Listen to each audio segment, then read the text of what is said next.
Hey everyone, welcome back. Tonight I have 3 stories for you. All 3 happened at gas stations, places most of us stop at without thinking twice, isolated, poorly lit, and in the middle of the night. In each of these cases, something was very wrong. These are the kinds of stories that make you think twice the next time you pull off a dark highway and into an empty lot alone. Let's get into it.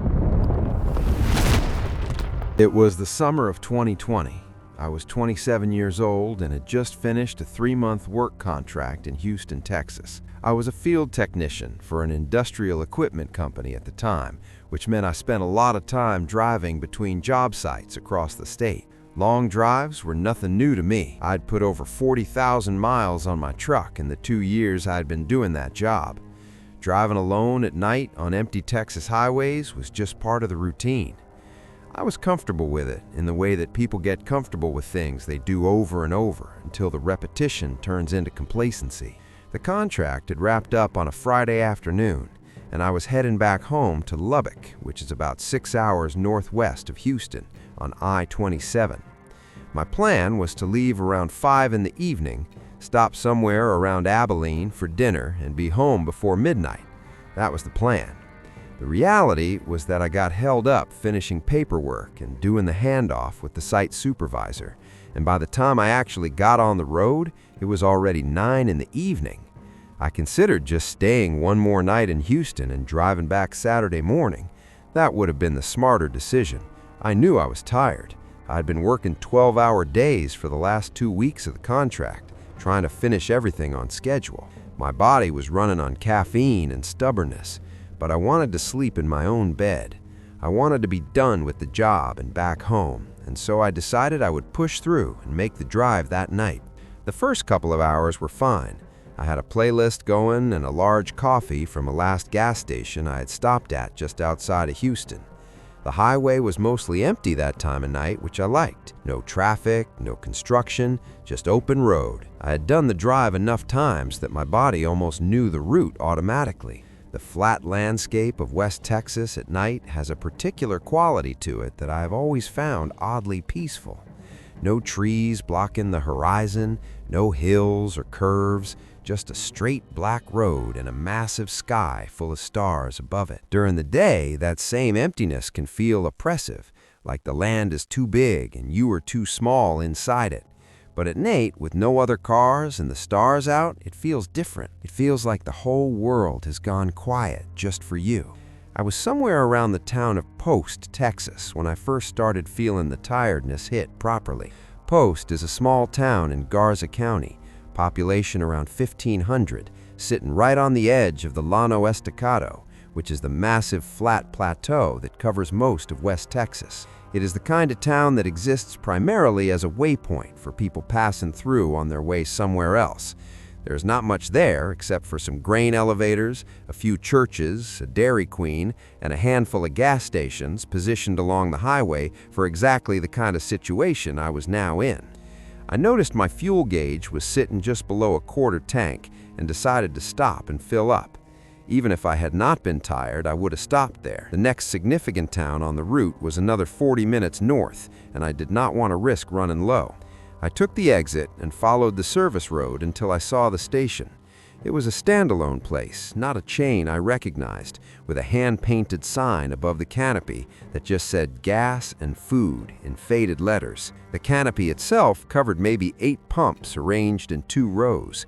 It had clearly been there since at least the 1980s based on the architecture, the kind of gas station that used to be everywhere before the big chains came in and replaced them all with identical glass and steel structures. I pulled in just after midnight. The parking lot was lit by the canopy lights above the pumps, but about half of those lights were either flickering or completely dead. The fluorescent tubes in the working ones cast that particular cold white light that always makes nighttime gas stations feel slightly unreal, like a stage set rather than an actual place. The convenience store attached to the station had its lights on, and I could see through the large front window that there was someone behind the counter. I scanned the lot as I pulled in, which is something I always do out of habit. Years of stopping at isolated stations at night had made me automatically take note of who else was there before I got out of my truck. There was one other vehicle at the station, a dark blue sedan, American-made, maybe 10 or 15 years old,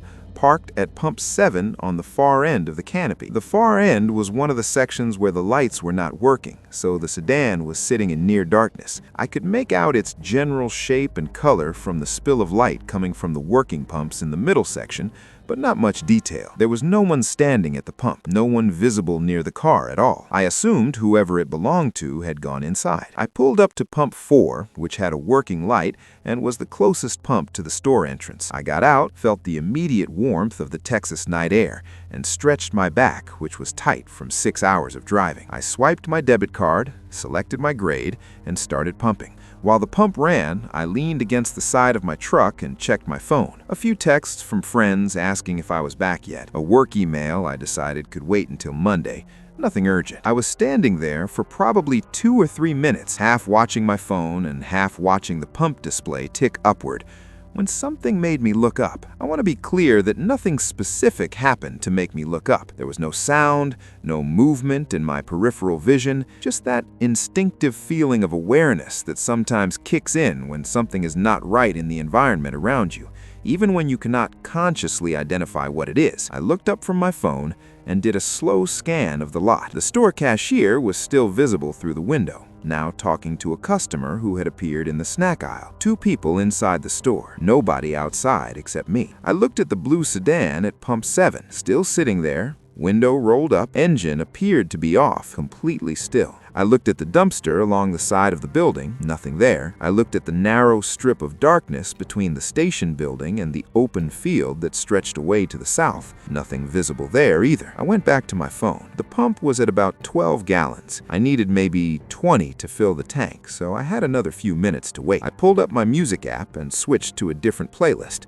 something with a bit more energy to keep me awake for the rest of the drive. I was scrolling through options when I noticed in my peripheral vision that something about the blue sedan had changed. I looked up again directly at pump 7. The driver's side window was now rolled down. I stared at it for a moment, trying to remember whether it had been rolled down when I first pulled in. I was almost certain it had not been. I specifically remembered thinking the car looked dark and sealed when I first noticed it, the way a parked and empty car looks. The window being rolled down changed that. It changed it in a way that was hard to articulate, but immediately noticeable. A car with its windows up in an empty lot looks abandoned. A car with its window down looks occupied. Someone was in that car. They had been in that car the entire time I had been standing at pump 4, sitting in the dark with the engine off, and now the window was down. I kept my eyes on the sedan for a full 30 seconds. The interior was too dark to see anything clearly, but I was watching for movement, for the glow of a phone screen,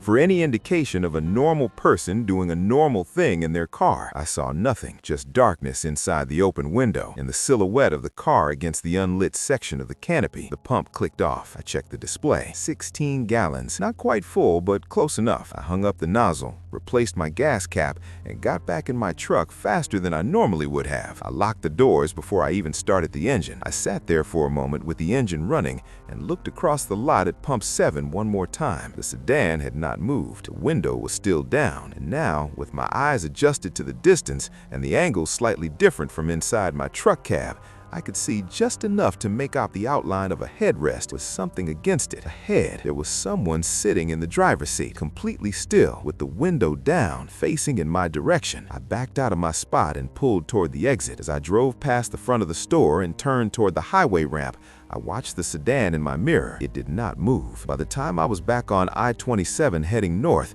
the station had receded into the darkness behind me, and I could no longer see it. I drove the remaining hour and 40 minutes to Lubbock with every light in my truck on and the music turned up loud. I have thought about that sedan a lot over the past 4 years. I've run through every normal explanation I can come up with. Someone who pulled in, felt unwell, and was sitting in their car waiting to feel better before going inside. Someone on a phone call who had finished and was just sitting quietly. Someone who had pulled in to rest for a few minutes and dozed off. All of these are possible. All of them are more likely likely than whatever the alternative is, but none of them fully explain why someone would sit in a completely dark car at a nearly empty gas station at midnight with their engine off and their window rolled down, not moving, apparently watching the one other person in the lot. None of them explain why I felt watched from the moment I got out of my truck, before I had any reason to feel that way. And none of them explain why, when I looked directly at pump 7 for the last time from inside my truck cab,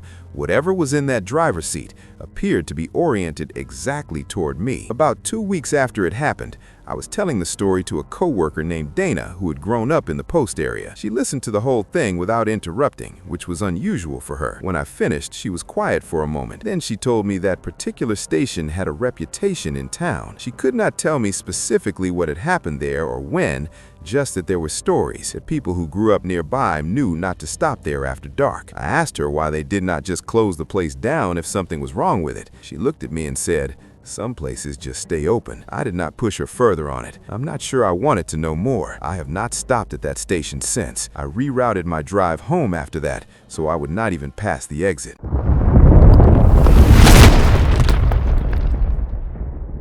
This was October of 2018. I had been a long-haul truck driver for about 9 years at that point. I ran a regular circuit between Louisville, Kentucky and Nashville, Tennessee, which is about 175 miles on I-65, depending on your exact routing. I had driven that highway so many times I could have done it in my sleep. I knew the geography of it the way you know a room in your own house in the dark.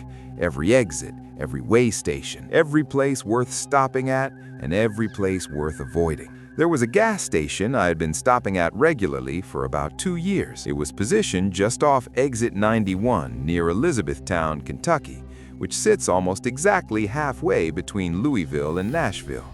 Perfect stopping point on either leg of the run.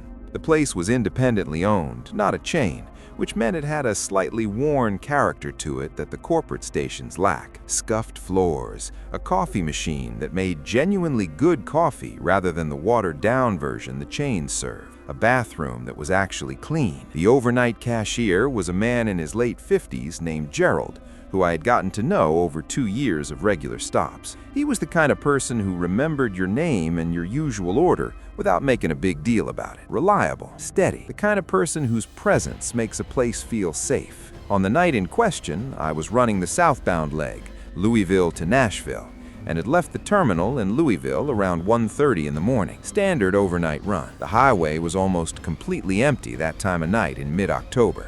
Just the occasional semi-headlights in the northbound lanes and the white dashes of the road markers ticking past in the beam of my headlights. Cold night, early cold snap that had come in suddenly the previous day. When I had loaded up in Louisville, the temperature was already down in the low 40s and dropping. I pulled into the station at exit 91 at almost exactly 2:30 in the morning. I remember the time specifically because I had just checked my log and noted it. The lot was quiet. Gerald's car was parked in its usual spot behind the building. One semi was parked at the far end of the lot with its lights off, driver presumably sleeping. No passenger vehicles anywhere. I pulled up to the diesel lane, shut down, climbed out. The cold hit me immediately. Cold enough to see my breath clearly in the lamplight above the pump. I stood there for a second, just breathing it in after hours of recycled cab air. I went inside. Gerald was behind the counter reading a newspaper, which was his standard position during slow hours. He looked up, nodded, said hey without my name, which meant he was tired, and went back to his paper. I walked the aisles, grabbed a large coffee from the machine, a sandwich from the cooler, and a bag of pretzels. Brought everything to the counter.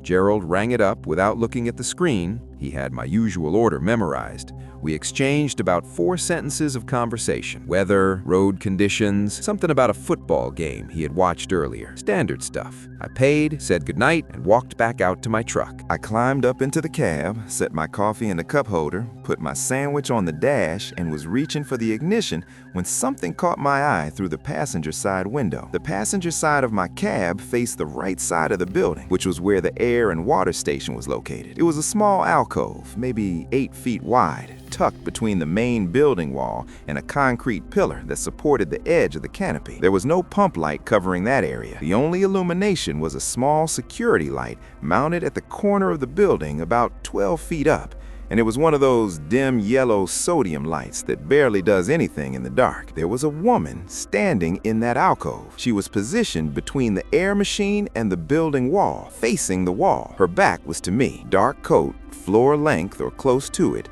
dark hair down past her shoulders, standing completely still, both arms at her sides. I stared at her for a moment, trying to process what I was seeing. My first thought was that she was sick, nauseous maybe, the way people sometimes get out of their cars and stand near a wall when they feel like they're going to be sick. That was the most immediate, normal explanation my brain offered. I watched her for about 30 seconds. She did not move, not a shift of weight from one foot to the other, not a hand coming up to touch the wall, not her head turning to look around. Absolutely still, like a photograph of a person rather than an actual person. I looked around the lot to see if there was a car I had missed when I pulled in. There was nothing new. The same semi at the far end, Gerald's car behind the building, my truck, no additional vehicles anywhere. I sat there trying to decide what to do. The rational part of my brain was still insisting there was a normal explanation. Car trouble. She was waiting for someone.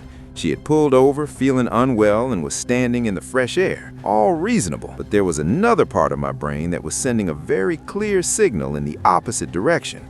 Not a thought exactly, more of a physical sensation, a tightening across my shoulders and chest that I had learned over years of overnight driving to take seriously. That particular feeling had saved me from two separate situations over the years that could have gone badly. I had learned not to argue with it. I started my truck. As I did, the engine noise filled the cab, and I watched through the passenger window to see if the sound would make the woman react. She did not move, not at all. I put the truck in drive and pulled slowly forward toward the exit. The exit took me around the right side of the building, which meant I would pass within about 20 feet of the alcove where she was standing. As I came around the corner, my headlights swept across the side of the building, and for about 3 seconds, she was fully illuminated. She was standing approximately 6 inches from the wall. Her face was turned slightly downward. Her arms were perfectly straight at her sides, with her palms flat against the front of her coat. Her hair was hanging straight down on both sides,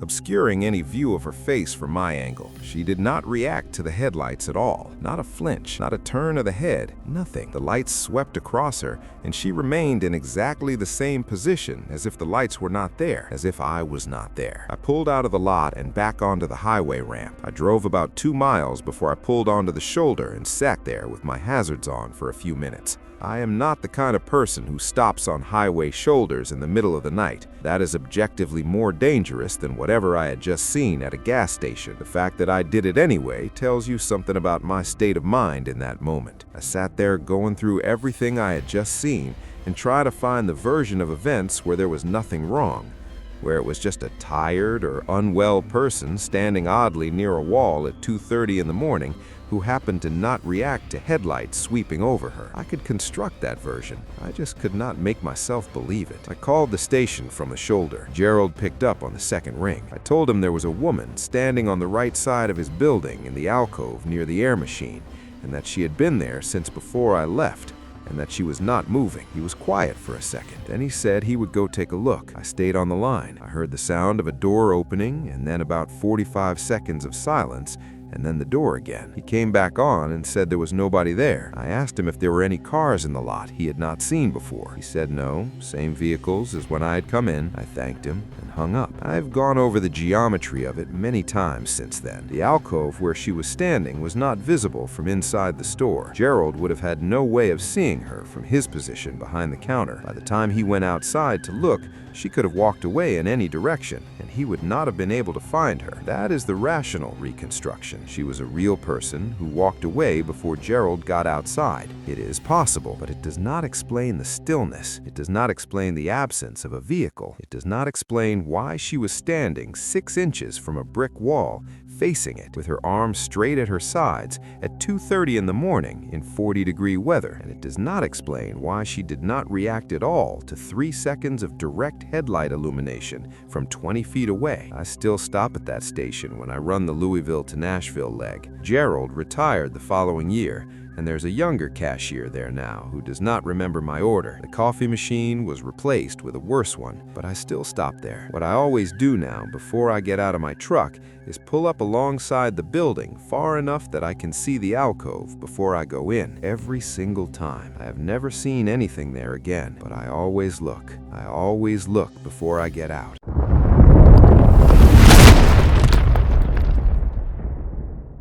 This happened in the spring of 2021. I was living in Reno, Nevada at the time. Had been there for about 3 years after relocating from Sacramento for work. I was an environmental compliance consultant, which is exactly as unglamorous as it sounds. Lots of driving to remote sites, lots of paperwork, lots of time alone in my car on highways that most people never have reason to use. I had gotten used to the Nevada landscape the way you get used to anything, gradually, until the strangeness of it stops registering and it just becomes the background of your life. My sister lived in Winnemucca at the time, which is about 165 miles northeast of Reno on I-80.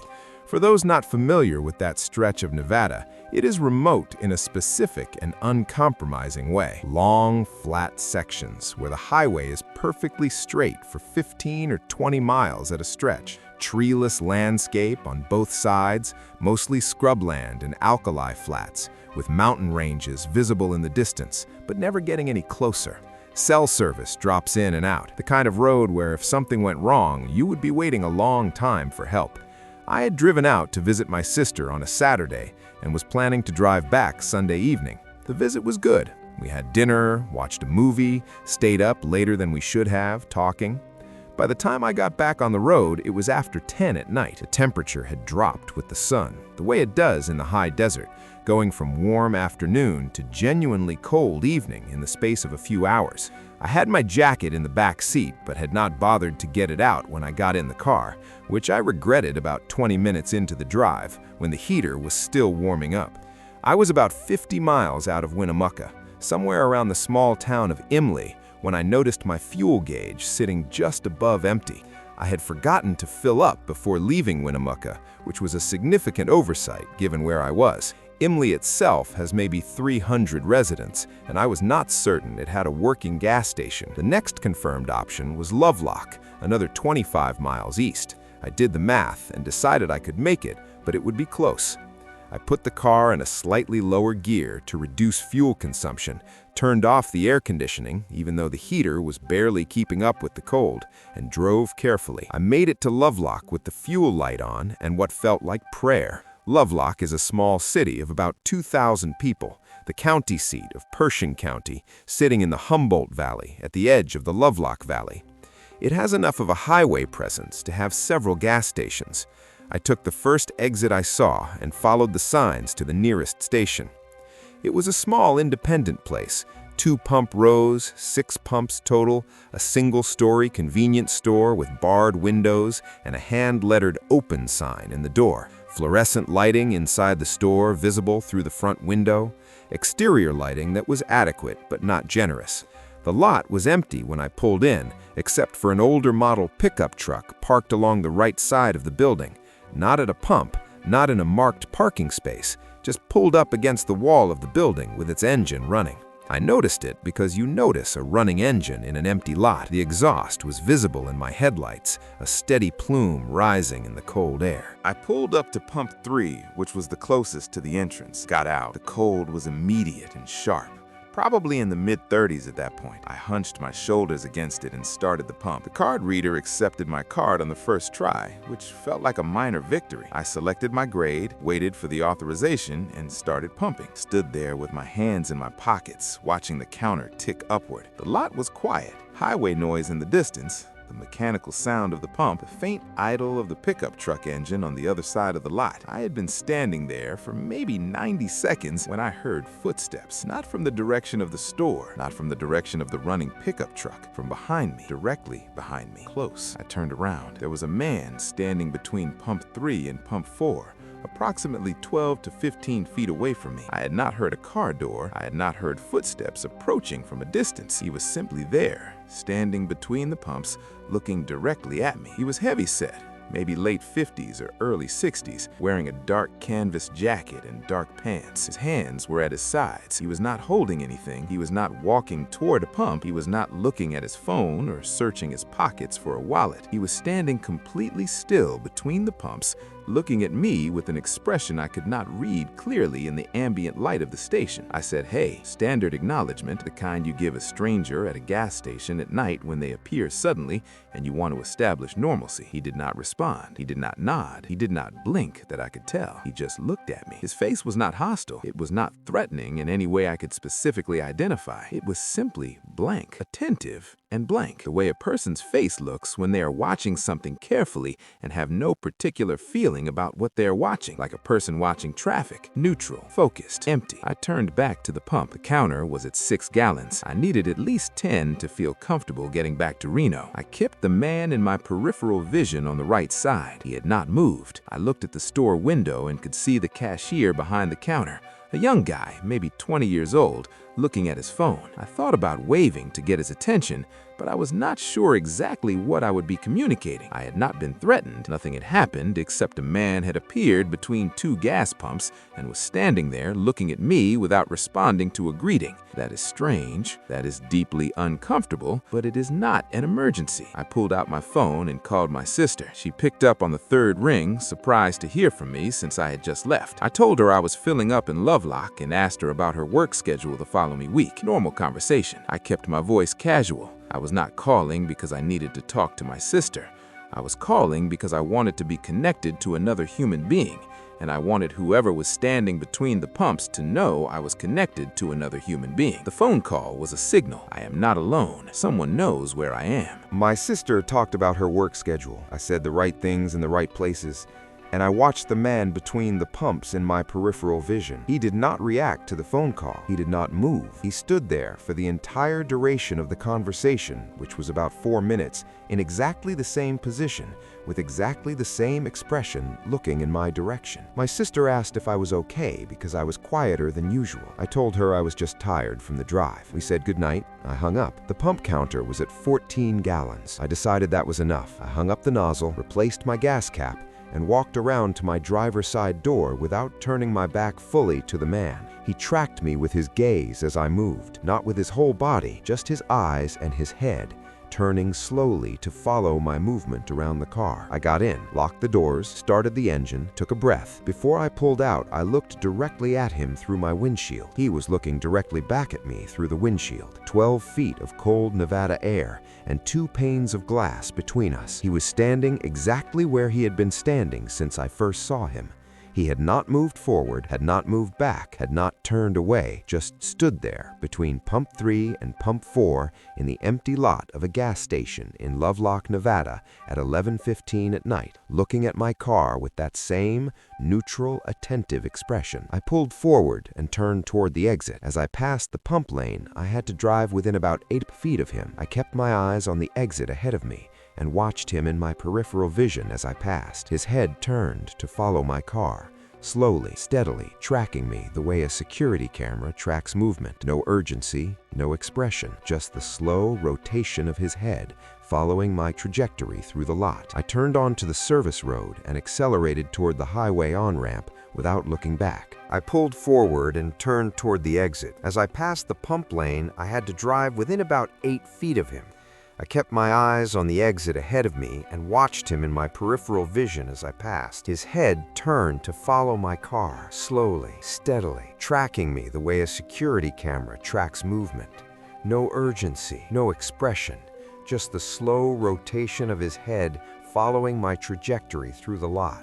I turned onto the service road and accelerated toward the highway on-ramp without looking back. I drove for about 10 miles before my hands stopped feeling tight on the wheel. I had the heater running full and the radio on loud, and I kept checking my mirrors every 30 seconds for the first few miles, expecting to see headlights behind me. There were none. The highway behind me was dark and empty. Whatever the man at Pump 3 was doing, he was apparently still doing it there in that lot, rather than following me onto I-80. That was something. I held on to that. I made it back to Reno just after 1 in the morning. I sat in the parking garage of my apartment building for a few minutes before going upstairs. Not because I was scared of my apartment, more because I needed the transition.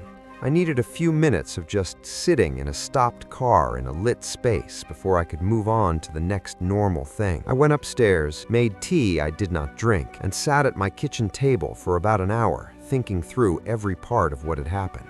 Here is what I keep returning to, the footsteps. I heard footsteps from directly behind me when there was nothing behind me. The nearest structure behind Pump 3 was the back edge of the pump island, and then open lot, and then the highway fence line about 200 feet away. There was no car parked behind me.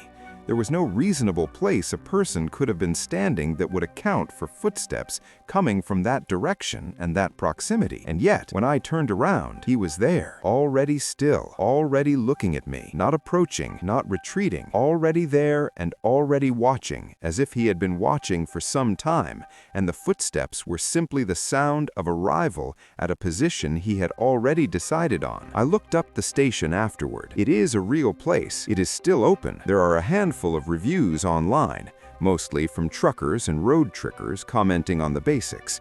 Clean enough, decent prices. A few of the reviews mention feeling uncomfortable there without being able to say why. One review from about 2 years before my visit says simply, "Do not stop here at night," and then does not elaborate further. The reviewer gave it 1 star and never responded to the reply from the owner asking what had happened. I drive through Lovelock sometimes on work trips. I take a different exit now. Those are tonight's 3 stories. A man sitting in a dark car with his window down, watching the only other person in the lot. A woman standing 6 inches from a wall in the cold with her arms at her sides, who was gone before anyone could reach her. And a man who appeared between 2 pump lanes without a sound and watched without speaking until you drove away. The next time you stop for gas at night on an empty highway and the lot is quiet and the lights are flickering, pay attention to what else is there before you get out of your car. If you have experienced something at a gas station or anywhere else that you cannot explain, submit your story. The link is in the description. I read every single one. Thanks for watching.